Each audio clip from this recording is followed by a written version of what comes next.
Myriam Rossmann, bonjour. Bonjour Elsa. Vous êtes docteur en histoire et relations internationales et on va essayer de revenir avec vous sur ce qui s'est passé ces dernières heures au Proche-Orient, les éventuelles implications de tout cela. Tout d'abord, la frappe israélienne à Damas sur l'ambassade iranienne. Qui a été tué dans cette frappe et qu'est-ce qui a mené Israël à cette escalade?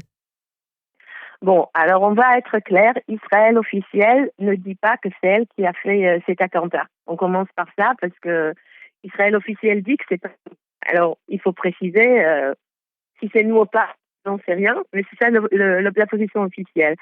Maintenant, la personne qui a été tuée, en fait, c'est une haut responsable iranienne et avec lui était aussi tué autre membre de garde iranienne. Et en fait, c'est le plus haut placé pour Syrie, Liban, etc.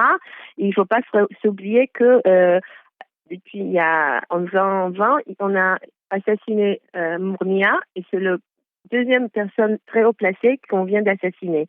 Maintenant, j'ouvre une parenthèse et j'explique quelque chose. Des tels attentats, assassinats, Israël, aux États-Unis ou qui le fait, c'est pas à cause de quelque chose qui s'est passé, c'est des renseignements qu'on reçoit, renseignements sécuritaires, renseignements qu'on reçoit et qu'on sait que telle et telle personne qu'on recherche depuis longue date sera dans un tel et tel endroit et on pourra l'éliminer sans faire des dégâts ou sans tuer de civils ou des gens innocents. Alors, j'imagine que c'était le cas, qu'on a su que cette personne sera dans cet endroit et qu'on pourrait l'éliminer. Et il ne faut pas oublier que c'est lui qui discutait en direct avec Nasrallah, c'est lui qui est derrière différents attentats terroristes, c'est lui qui est derrière beaucoup d'options contre Israël. Mais je rappelle encore une fois qu'Israël officiel ne dit pas que c'est nous qui a fait cet attentat. Maintenant, j'ouvre une autre parenthèse. On a attendu hier le ministre des Affaires étrangères séjourné français pendant la conférence de presse avec le ministre américain Blinken qui a condamné Israël par rapport à ce qui s'est passé à Gaza avec les ouvriers humanitaires. On voit maintenant que tout de suite le Conseil de sécurité va se prendre pour ce qui s'est passé à Damas. Et ça, c'est un peu, si j'ose dire entre parenthèses, hypocrite à mes yeux. Parce que je n'ai pas vu de telles réactions très vite après le massacre de 7 octobre. Jusqu'à ce jour, on ne voit pas vraiment des actions par rapport qui disent par rapport à ce qui s'est passé pendant le massacre, par rapport à nos otages qui sont là, 134, par rapport au fait qui subit les femmes otages. Alors, tout de suite, quand il y a quelque chose qui est du côté soi-disant Israël ou qui est passé comme ces ouvriers humanitaires qui étaient tués par erreur à Gaza, il y a tout de suite des réunions, tout de suite des condamnations. Mais quand c'est des choses qui nous touchent à nous, qui sont très importantes, c'est genre, il y a deux mesures quand ça parle du monde entier et quand ça parle d'Israël. Ça, c'est mon sentiment.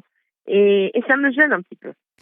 Est-ce que de votre côté, en Israël, vous avez l'impression que le pays est prêt à une guerre, à une confrontation avec l'Iran? De l'autre côté, l'Iran a annoncé que cette frappe ne restera pas sans réponse, même si vous l'avez dit, il n'y a pas de déclaration officielle d'Israël disant que c'est Israël qui l'a commise. Et est-ce que l'Iran souhaite aussi de son côté sortir de cette confrontation indirecte pour aller vers une confrontation plus directe avec Israël? Écoutez, l'Iran est déjà dedans depuis le départ, parce qu'il ne faut pas oublier, c'est qui Hamas, proxy d'Iran, c'est qui Hezbollah, proxy d'Iran, d'où ils reçoivent leurs ordres, qui leur donne l'armement, etc.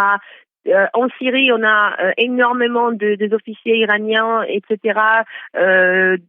Donc, Iran est déjà dedans. C'est vrai qu'elle elle est toujours à l'ombre, elle ne met pas ses mains à feu. Pareil, les Houthis, c'est aussi un problème d'Iran, Irak, etc. Mais est-ce qu'elle voudra avoir vraiment une confrontation face à face avec Israël? J'en doute. À mon avis, non. Est-ce qu'elle a poussé Hezbollah à faire une guerre avec Israël? Entre guillemets, j'ouvre une parenthèse encore une fois. Si c'est pas déjà une guerre, oui, c'est pas une guerre peut-être définie comme une guerre, mais ce qui se passe entre Israël et le Hezbollah depuis le 7 octobre, à mes yeux, c'est une guerre. Tous les jours, on a des roquettes qui arrivent. Hier encore, c'était jusqu'à Naria.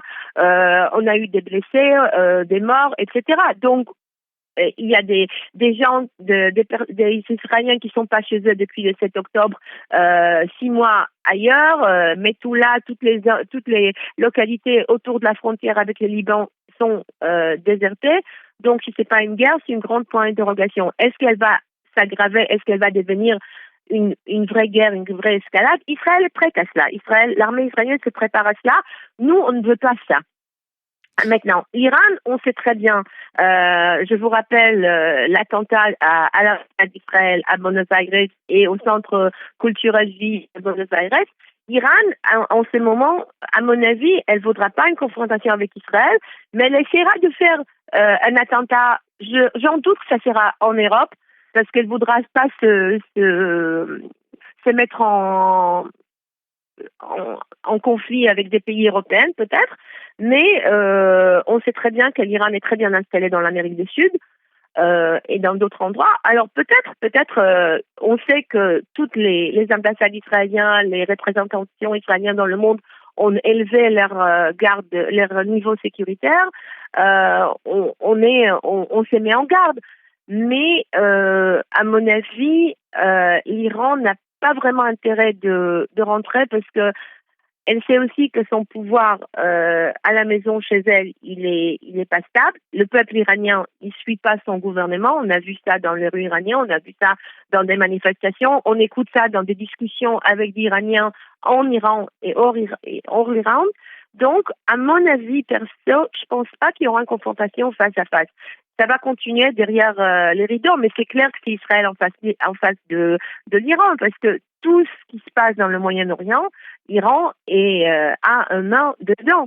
Maintenant, oublions pas les États-Unis. Les États-Unis ont leur navire ici dans le Moyen-Orient et j'en doute qu'ils voudront une escalade dans la région. Peut-être que je me trompe.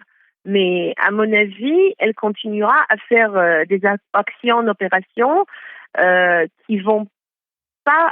essaiera de faire des actions qui mettront pas qui obligeront pas vraiment un conflit face à face avec elle.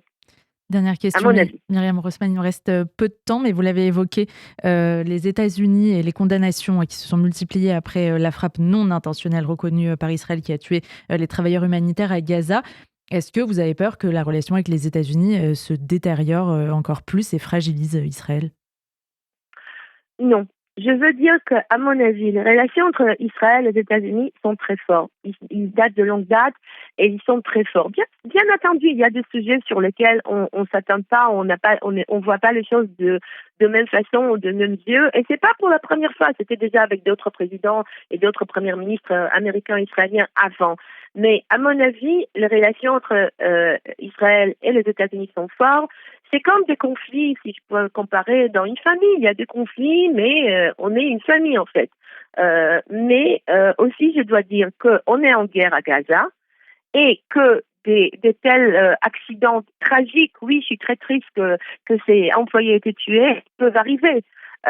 Et si je prends ce qu'a dit le porte-parole israélien Daniel Hagar hier, cette organisation WCK, c'est un des premières NGO qui sont aussi arrivés à aider Israël après le massacre. Je suis obligée de vous couper, pardon Myriam Rossmann, c'est la fin de cette édition. Merci beaucoup de nous avoir suivis sur RCJ.